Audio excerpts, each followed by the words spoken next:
Perkenalkan nama saya Muhammad Fitra Noviansyah dari kelas 1C dengan NIM 23OSB064. Saya akan mempresentasikan pengenalan relay biasa, relay timer, dan kontaktor. Relay timer dan kontaktor adalah komponen yang penting dalam sistem kontrol listrik.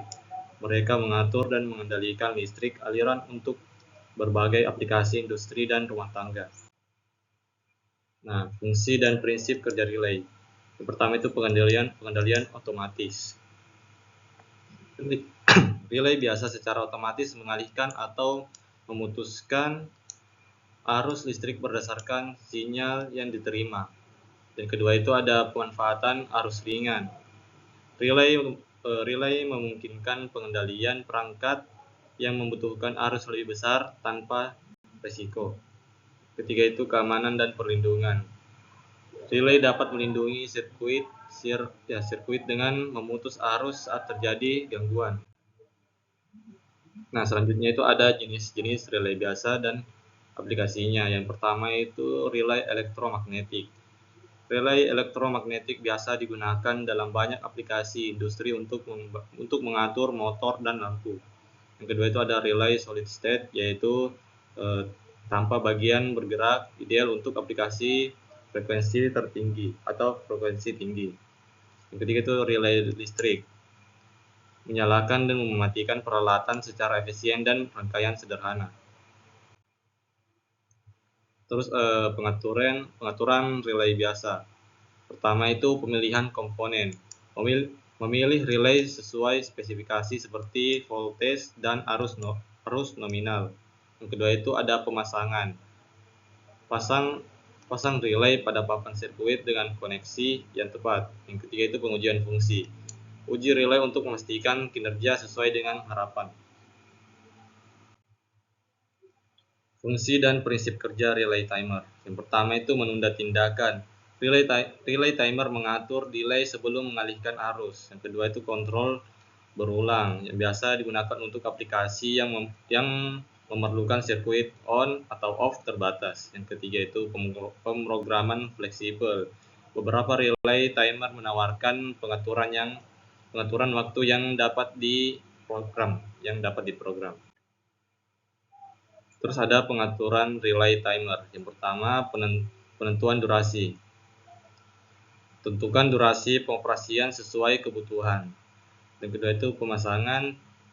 Pasang relay timer di rangkaian dengan koneksi yang benar. Yang ketiga itu pengaturan waktu.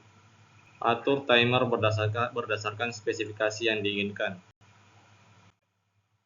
Nah, fungsi dan prinsip kerja kontaktor.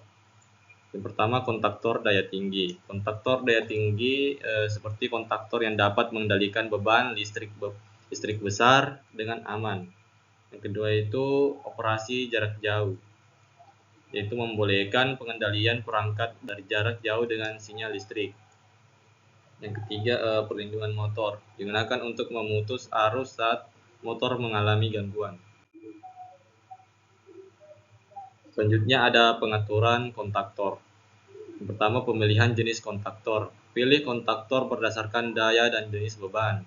Kedua pemasangan, pasang kontaktor pada panel kontrol dengan benar. Ketiga itu pemeriksaan fungsi. Uji kontaktor untuk memastikan kinerja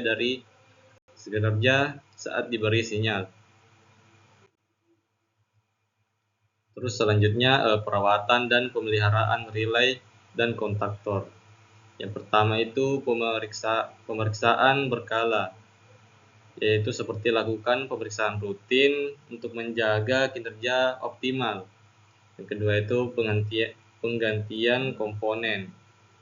Ganti bagian yang aus untuk mencegah kerusakan yang lebih lanjut. Yang ketiga ada pelumasan, yaitu pastikan bagian bergerak dilumasi dengan baik untuk mencegah gesekan. Baik, yaitu selanjutnya contoh aplikasi relay biasa, relay timer, dan kontaktor. Yang pertama itu industri manufaktur, yang biasa digunakan dalam pengendalian mesin dan proses otomatisasi. Yang kedua itu rumah tangga, yaitu mengontrol lampu dan perangkat elektronik secara otomatis. Yang ketiga itu sistem keamanan. Relay biasa digunakan untuk sistem alarm dalam pengawasan. Baik, mungkin itu saja presentasi dari saya. Bila ada kurang mohon dimaklumi. Assalamualaikum warahmatullahi wabarakatuh.